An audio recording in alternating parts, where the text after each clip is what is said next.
Hello, and welcome to another edition of the critically not so acclaimed series Todd Talk. Today, finally, we're going to do it. I am going to be discussing Avengers Endgame. I think the spoilers have been lifted for about a month, but I've been trying to gather my thoughts before talking to you. So, before I get started, just wanted to let you know that you can still pre-order my comic book, Robots vs. Princesses. Pre-order at your local comic store. If they don't stock it, find a new comic store. Just kidding. Or you can pre-order it at the link below off of Amazon Prime. Now, all right, Avengers. Here we go. Where do I begin with this? First, I guess you just gotta say that this was a cinematic achievement. Not so much in that as a single movie, but in terms of just what Marvel did. I mean, 11 years, 22 movies, and really, not a clunker in them. When you think about it, they all did financially well, and they all did well critically. It's pretty impressive, okay? So they had a lot of goodwill going into this one, and I guess the biggest fear was, did they bite off more than they can chew? Could they stick the landing? Which, as we've seen with Game of Thrones and with Voltron, a lot of people get disappointed by endings. I've been disappointed, everybody has, but that's not what we're talking about. This one, I can truly say, out of all of them, was the best ending. Marvel stuck it. They did. They acknowledged everything that happened before while pulling from not only their cinematic universes past, giving right endings for each of the characters, well, except one. We'll get to that later. But they did it in a way that they they basically paid homage to some of their best comics ever from both the past and the present. We got references to current Marvel arcs as well as past Marvel stories, which, again, pretty cool, including one of the most complex Avengers stories, which I never thought I'd see any element of on the big screen in Avengers Forever. But we did, we got it. And the actors all played their parts well. It's, they did it great. They've been personifying these characters, so the movie was treated as really an ending. Yes, there's going to be a beginning. Yes, it left some plot threads, like which we'll get to, but it really was an ending for an era in Marvel, and they really treated this movie as seen by no post-credit sequence, as this was the end. This was the end of the story. We're going to close the book. We're going to move forward with the same characters. Some new, some are leaving, some dead. But you could say you can really say, if you wanted to jump off from the Marvel Cinematic Universe, this was the point. Don't do it, though, because 22 pretty good movies. Some are some of the best superhero movies of all time. I wouldn't want to jump off this bandwagon just yet, especially with how they stuck this landing. Alright, so let's do it. First off, they begun showing the consequences of what happened with Thanos' The Snap. And, yeah, you just see a world where half the population is gone. And even more impressive was, you thought they were going to go on a quest to get the Infinity Stones, but he destroyed them. And they killed off Thanos in the first 10 minutes. It was great. And I'm like, okay, what are they going to do now? Then Ant-Man returns, and he brings us the solution. In the quantum realm, we're going for a time travel story. Now, here's my take. The first rule of time travel stories in movies as a viewer is you don't think about time travel. Don't think about it. You're gonna lose your head. You're gonna lose your mind.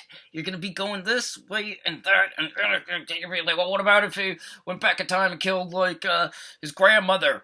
Or, Bill Record, go back and kill her 5 minutes before. You're just gonna lose your mind. Just go with it. Just go with it. It's time travel. I like that they tried to explain it, because they goes to show that they know their audience, but really, just go with it. Enjoy yourselves. Time travel is like thinking of, apparently, where pi ends, because apparently, I remember a math teacher told me people have gone insane trying to figure out where pi ends. So, we're not going to do that. So don't do it. If your complaint is with the time travel, find something else to complain about. You're really being nitpicky. Anyway, what I liked was that, when they went back in time to retrieve the Infinity Stones so they could undo it, it wasn't going to be like a snap your fingers, and they did it in a way where it wasn't like, okay, this is the end, snap, it's all good, and it was just a giant reset. They, the Avengers had to struggle to get it, and, what I really liked was, first, that every single moment in the time travel had something significant to do with the characters. Thor was reunited with his mother, who died in the Dark World. Captain America, saw Peggy again. And Tony got to have a final conversation with his father. They really, those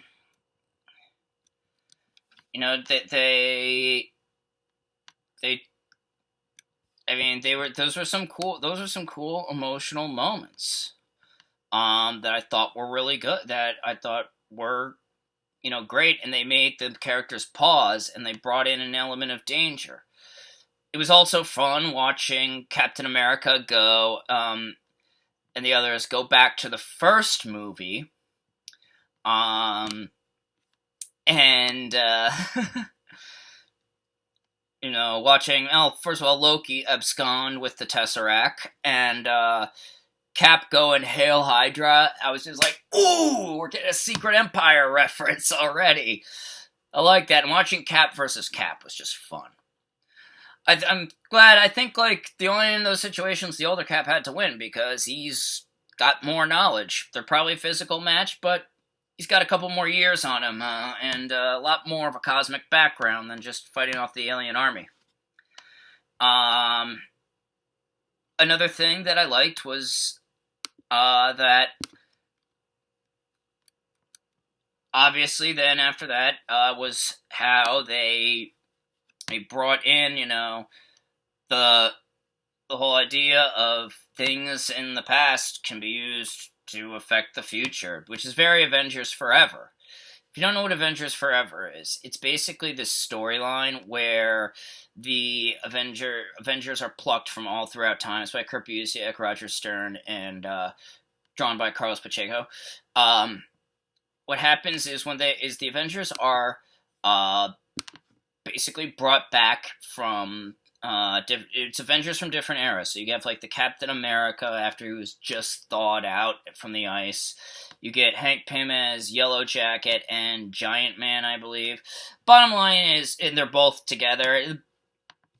It's very complicated. It's annotated at the end of each issue. It's very written for hardcore fans, and I never thought that would be put on the screen. But they did it, and the way they did it was with, the 2014 version of Nebula coming, the 2014 version of Gamora. God, I almost thought. Hell, even the 2014 version of Thanos coming through the time warp, and I love the fact that he miniaturized himself with the big particles, and then coming out and attacking. I didn't think they'd ever, I would have thought people would have been confused, and I could see, the executives being like, this is confusing, but they did it. And I loved it. So, there we go with that. Let's see. Let's see, what did I like? Let's go talk about. Let's take a look at it with the things that really stood out for me with the characters. Obviously, we just did the time travel. Thor. Loved his journey. Loved Fat Thor. I thought it was fun. It was humorous. It was lighthearted. And that, it was, for a mighty warrior like Thor, how he processed. One of the things this movie did was it really showed that even heroes can fail, but they get back up and try again. And how Thor dealt with failure was, you're a mighty warrior who, big, you're lean, you're muscled. You just let yourself go, drink beer, and eat pizza, and fight with trolls on the internet. It is, for someone like Thor, that's a long way to fall, but he feels he failed the universe, and that's all he could do to continue to exist and still have some purpose, he felt. Until finally he's presented with the opportunity to go and stop Thanos and go into the past to get what he needs. The fact that he couldn't, that it was hard for him to not tell his mother what would happen, or he got to have a final conversation with his mother, was emotional, and it added some weight to everything, into his moments, into his journey, and put it in doubt for a few moments. We also got to see more of him and Rocket Raccoon, which was the team up we never thought we'd see, or thought we wanted, but we love it. I like the fact that they set up him journeying with the Guardians of the Galaxy at the end. I'll pay money to see that movie. So Thor was in a good place, and I really enjoyed it, and that was a lot. I mean, it was a lot of fun. I liked what they did with Hawkeye too, and how he was affected and became Ronin, and was just basically became like he was more or less the Punisher with a different identity. But Hawkeye did portray the Ronin character, who's had several identities in the Avengers comics. Originally, it was Echo from Daredevil, and and I like Jeremy Renner really made you feel his pain. And so when Natasha comes to help him, to save him, I think it was, I like that. And I like the fact that his motivation was, why did my family have to die, yet you scum live? Which, it's very Punisher, but it's very relatable. Another one's character that I liked, Ant-Man. I did not think he'd be the solution to everybody's problems, but one thing I will say, one of the bright spots of the entire Marvel Cinematic Universe has really just been the Ant-Man movies, because even more so than a movie about a talking tree and talking raccoon, how do you make people care about a guy who shrinks to the size of an ant? And yet they made you do it. And they really did it with the connection to, his daughter, and how he's like a family guy trying to do right. I love the fact that that his biggest thing was that he first thing he does is go look for his daughter, and how he's like panicking because he thinks she might be dead. He finds out she's alive, and he goes to see her. And that was a good moment, especially because, once again, with a lot of these movies, it was built up over the years. And this is definitely not a movie you go in and see if it's as your first movie. Don't. You're going to be confused, not going to know what's going on. Just don't bother. Which brings me to another issue that I guess is kind of an aside. I like the fact that they really focused on the original Avengers. Once again, and I know a lot of people were mad, were like, well, why didn't Captain Marvel get a bigger role? She did what she had to do, and the movie really wasn't about her. It was about, really, we barely got to know. Personally, I thought she was a little bland. Oh boy, the internet's gonna come crucify me for that one. But it wasn't really, we haven't gotten to know her like we got to know these characters, and really the original it went back to the original Avengers, and this really was closing out their story. Their story will the Captain Marvel and Black Panther and Spider-Man, they will continue. Whereas with the original Avengers, their story's kind of finished, and as the story goes along and wraps up. Next one that I wanted to talk about is Captain America. Again, great work by Chris Evans. He just he's like Christopher Reeve with Superman, or Hugh Jackman with Wolverine. He embodies Captain America, and he went out there for his last run, and he brought his A game. I mean, he was vulnerable when he needed to be vulnerable, like when he saw Peggy again. He was angry, and he still saw.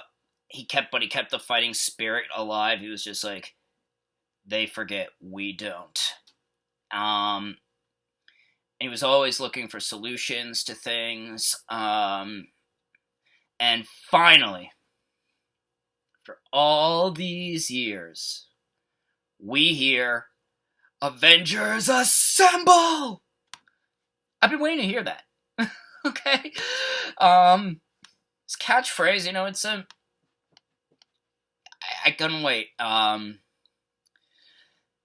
then him picking up Thor's hammer and attacking Thanos. I loved how it was him, Iron Man, and Thor. Marvel's Trinity. Sorry, for lack of a better term, went after Thanos, and he was wielding Thor's hammer because you know what? He's the only one worthy to do it, and he just great. So much. I mean, that final battle is just a giant, like, nerdgasm. I'll tell you why in a few minutes. What I really also liked about Evans and his Cap was that he got the ending he deserved.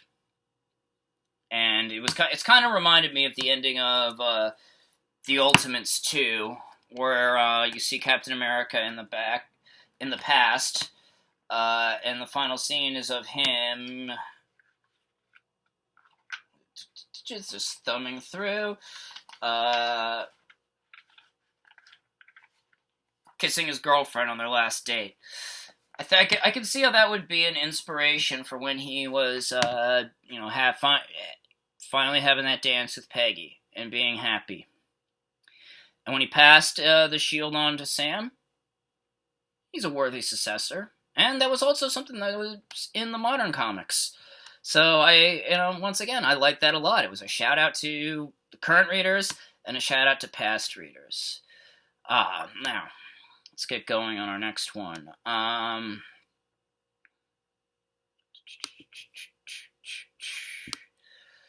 Alright,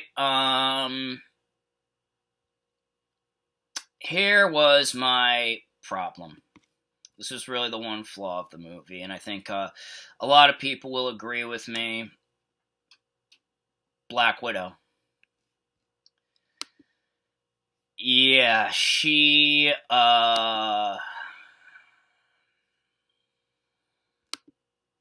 they killed her off, and I feel like she should have been in that final battle. I liked Scarlett Johansson's portrayal of her. I thought, there was a lot of potential for her still, and it would have been, the fact that she and Hawkeye were fighting on Vormir to determine who was going to go off the cliff, who was going to sacrifice themselves was, it was heroic, but then again, I'm watching it and I'm just like, wait, the Red Skull is on the cliff. Why don't you just shove him in there? That was what I was thinking, but I guess maybe upon reflection, or Red Skull Skeletor, It's only by sacrificing someone you can only get there by sacrificing someone you love. So I bet you the first thing going through their minds was, "Damn it, just push that guy in." But it was. I mean, I wish they maybe had more of a funeral scene for her, or just had the line, because she didn't get the funeral she deserved, and I wish they actually just said that. You're not going to get the funeral you deserve, or she's not getting the funeral she deserves. And just the thought of her on, like, this planet, God knows where in the universe, sad. It was sad. Unfortunately, 3-hour movie, I don't have that much time to grieve. Maybe there's a better funeral scene in one of the extended cuts, which I'm sure there is. But once again, they had a lot to get in 3 hours of time. Which, when you think about it, was really, with all the stuff you want to get in 22 movies of build-up, was not that much. But yeah, that was the one thing I didn't like.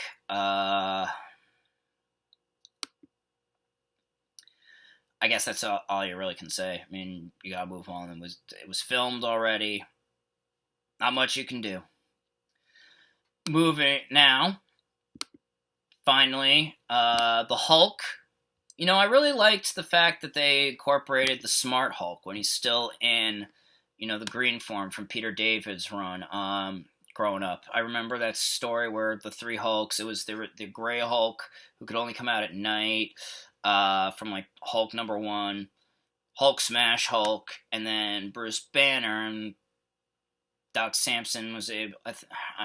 Somebody's gonna have to. It's a while ago. Was able to get the brain to agree on 3 things, and the 3 Hulks united. So now he had the Hulk's strength and everything, and Banner's brains. I like that aspect of the Hulk. I think it could really be something good to go forward. I actually grew up with a lot of it. In Peter David's run, which again. 12 years worth of Hulk stories. There's a lot. So he covers a lot of ground, including a nice Betty and Veronica scene that I remember. I highly recommend checking out Peter David's run on The Incredible Hulk.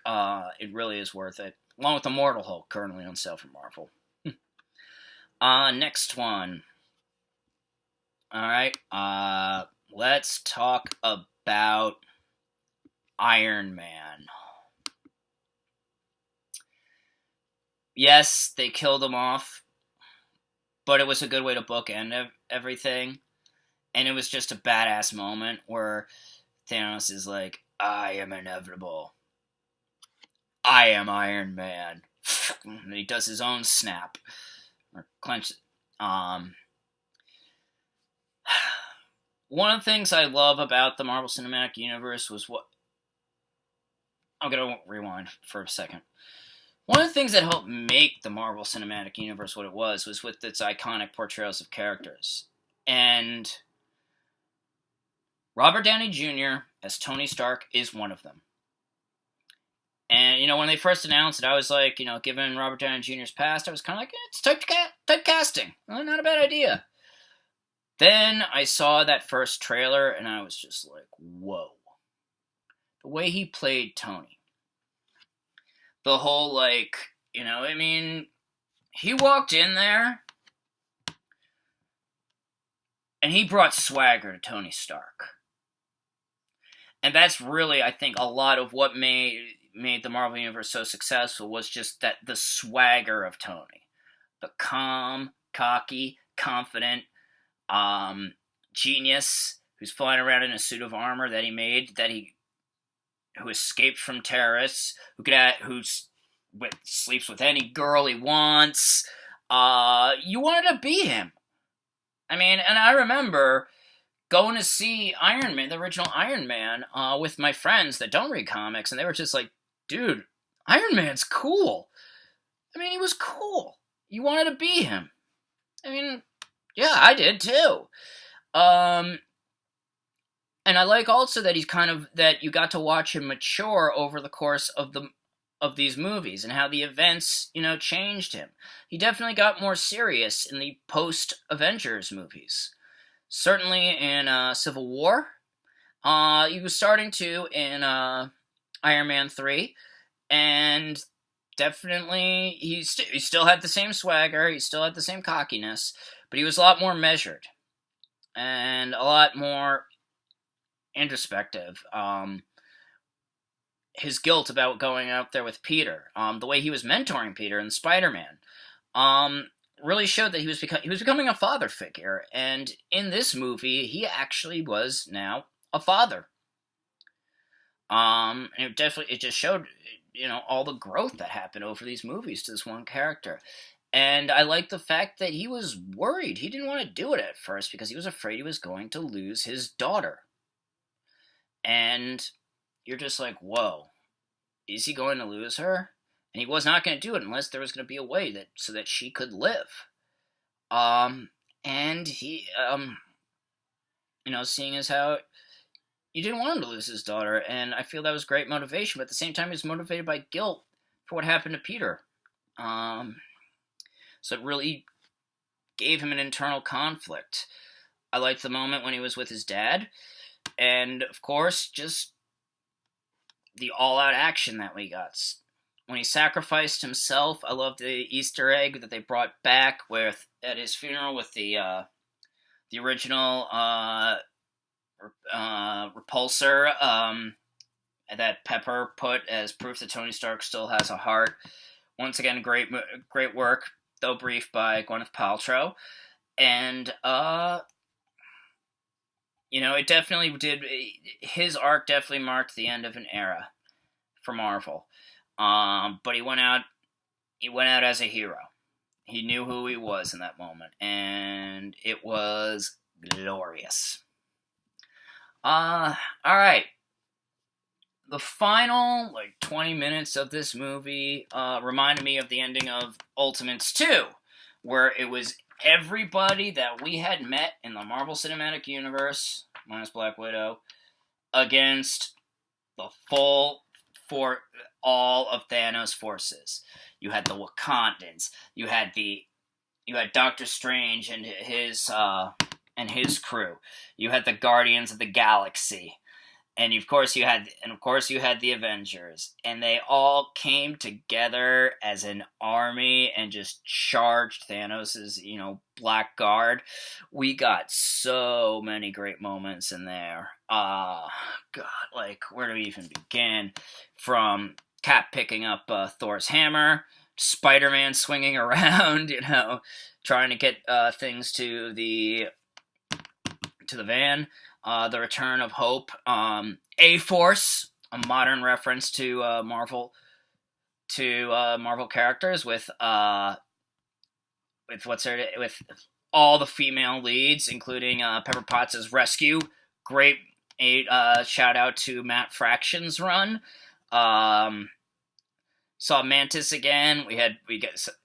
She was part of it, and I just loved how they were all together. It was all the female heroes that became this team from Marvel during Secret Wars called A-Force, and they all just came together, to help out Spider-Man, to help get that thing the pieces together. It's just a great moment. It was just, I'm tripping over my words here, how much fun this was to watch. It was fun watching Black Panther get into action. It was fun watching, the different team-ups and dynamics, and just having all those characters there in just one giant fight, like in Lord of the Rings. It was glorious. You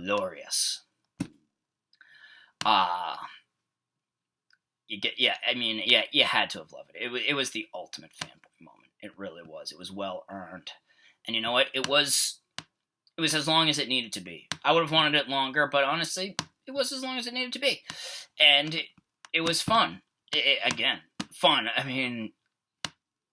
And of course, Avengers Assemble. Need I say more? Now, alright, let's go now to the endings. Obviously, with the time jump and people in half the universe being dead and gone for 5 years is going to raise some questions that didn't get resolved, but, That's what Phase 4 is for, with the Marvel, with the new shows on Disney Plus. So, didn't matter. Wasn't important for this part of the story. We'll deal with that later.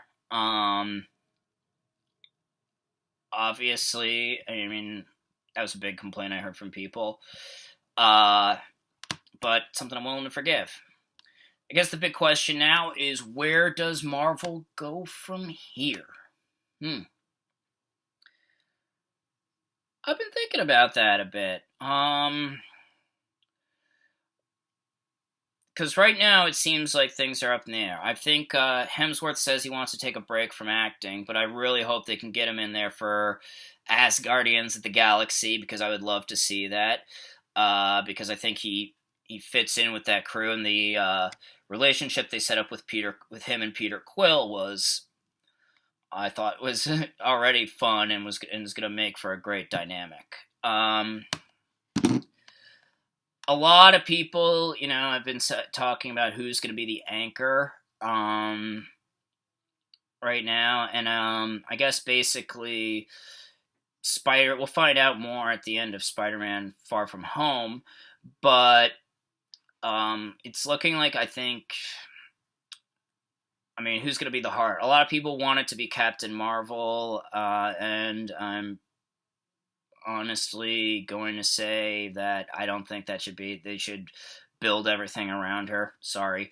I just felt like her movie was just kind of like it needed to be better than it was for that. And the Carol Danvers interpretation is relatively new. You could and honestly, her character, didn't really have. I thought Brie Larson was good. I just didn't really feel she had as much personality as she needs to show more personality in order for her to be like the center of the Marvel Cinematic Universe. Black Panther, yeah, you could use him. I think, and if he's going to be going up against Namor, as it's rumored, not fact, definitely making Wakanda like the center of power in the post Snap universe or world certainly could make him a heavy hitter. The cast, and obviously the cast of that movie can carry it. And he's one, and of course Spider-Man, because he's Spider-Man. He's Marvel's everyman. And he's like, a guy you could build a universe around. Just him interacting with all these godlike beings and him still being a friendly neighborhood guy. I know we're going to be getting Shang-Chi, who, Master of Kung Fu, which is cool, but he's definitely like a street level hero. So I always, he would fit more in with the Marvel TV characters on Netflix. But, I'm looking forward to what they're going to do. And then we're going to get the Eternals, which is, that's a concept that definitely has a lot of ground to cover. And I think that could be something cool. So I'm looking forward to what they're doing with that. And of course, we're going to get Black Widow. Next, I do think, though, that there is room, because of the Fox acquisition. I think if you're really going to, and you need, like, a driving force, and you want to have some of, the Marvel icons, Fantastic Four has got to come. And you have the perfect way to do it with whatever cosmic residue was left by the Snap or Thanos' ship. I actually kind of wish if there was a post-credit sequence that we would go in and you get a knock on, you'd see like a SHIELD agent, and they'd knock on the door and be like, "You got to check out these readings, Dr. Richards." Fade to black. Would have been perfect, I think, but they wanted to leave this as an ending. The other one that I think is also that the Snap caused the coming of the mutants, so you could finally you have a way to bring in the X-Men. I think it would help Marvel going forward, actually bringing in, I was initially I was against the X-Men coming in because it would have muddied the waters, and the X-Men was doing all right on its own, in its own thing, and they've always kind of been their own thing. Not that I wouldn't want to see them in the Marvel Cinematic Universe, but but it would have just been like a lot of the focus would be on X-Men, and we wouldn't have gotten maybe Ant-Man. But now, all of those characters are established. We're getting Eternals. We're getting another Captain Marvel. We're getting more Guardians. Characters I never thought were actually going to have movies, believe it or not, are now getting these movies. And it's amazing what they've done. And now I think you can put the X-Men in without them detracting from the others. But once again, we're going to wait and see. This is a wait and see thing.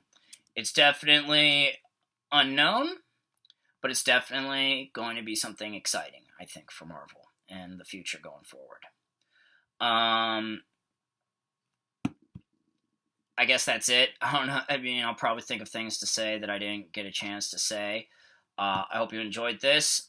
Definitely pre-order Robots vs. Princesses at your local comic shop or at the link in the description.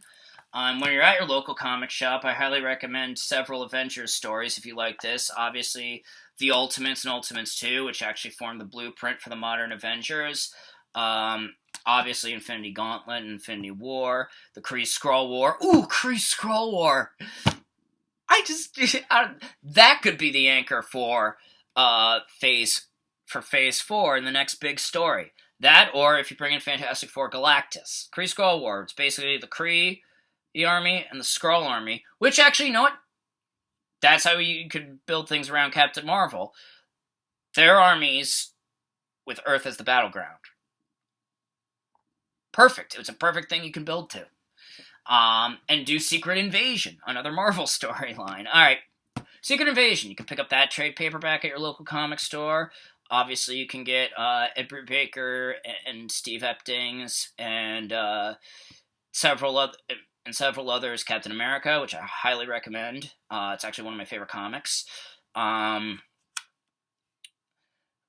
Other ones that you can get if you like the Avengers. One thing I like is the Celestial Madonna storyline, where you actually learn how much of a heavy hitter Mantis actually is. Dan Abnett and Andy Landing's run on Guardians of the Galaxy, which formed the blueprint for Guardians of the Galaxy.